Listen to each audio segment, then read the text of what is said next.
Usa siya sa mga angay natong atangan sa umaabot nga GMA teleseries. Walay lain kundi si Jake Vargas. Mayong buntag, maupay nga agaw, Jake, at welcome back dito sa GMA Regional TV Live. Salamat po sa pag-invite and sa pag-welcome po na made it sa akin. Salamat po sa inyo. Oo nga, matagal-tagal na rin, Jake, yung huling interview namin sa iyo dito sa programa. Ano na ba yung mga pagbabago sa iyo, Jake? Lalong-lalo na hindi masyadong mahigpit yung mga health protocols ngayon.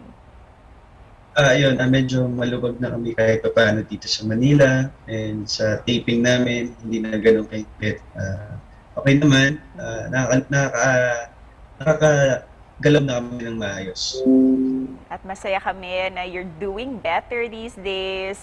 Kaya naman, pwede bang makahingi ng isang kanta galing sa iyo, Jake, to make this day even much brighter?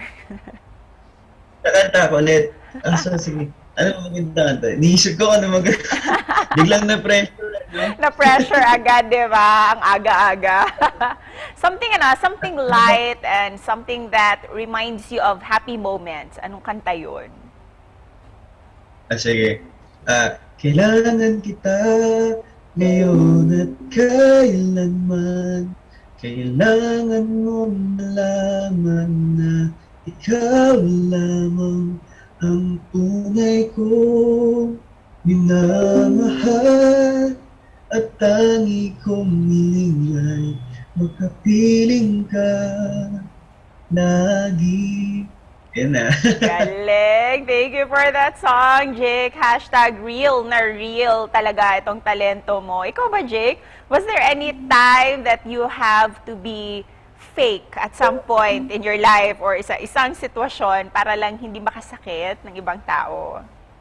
Siguro, nagagawa mong magsinungaling sa relationship niyo. Siguro yun yung siguro yung biggest na nagawa ko before. At ito yung tunay at hindi fake. Kasi Jake, alam namin na may bago kang kapuso project, itong The Fake Life. Can you share this to us? Ano yung magiging kwento nito? Yes, ako dito si Young Mark bilang Sid Lucero. Bali, ang ka-love triangle ko dito, si Miss Bea Binene and si Christopher Martin, directed by Adolf. Okay siya, napakaganda ng role namin dito. And hindi siya yung twin hearts, yung pa-tweetums na ginagawa namin before. So ito yung masasabi ko na talagang very alam mo yun, parang matured na role na binigay sa amin. And okay, at kahit pa paano at least nagawa namin na maganda. Kasi before hindi namin talaga, wala kaming role na ganun na binibigay sa amin ng GMA. Ito first time kong gawin sa TV na ito talaga yung pinaka matinding aktingan. At bilang the young Mark dito, paano ba pinaghandaan itong role na ito? Nag-workshop kami, nagbasa, halos binasa ko rin yung script kung anong kwento na pwedeng gawin or nagtanong ako sa mga ibang character na baka pwedeng may maitulong sila sa akin. And yun, okay naman.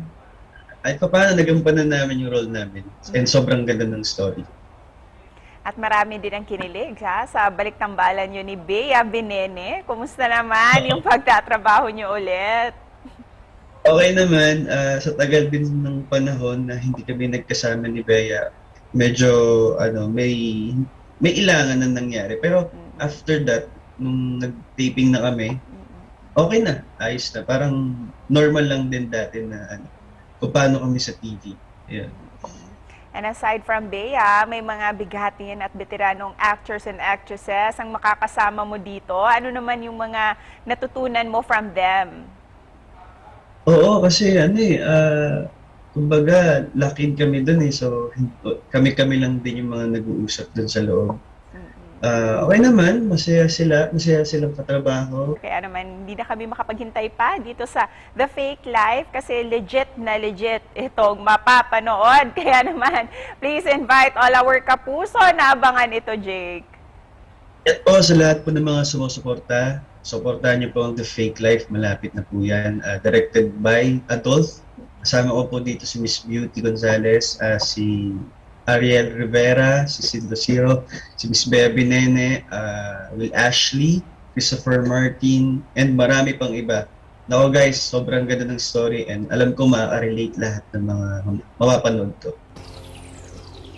Dagang salamat sa iyo, Jake, at God bless you always. Po,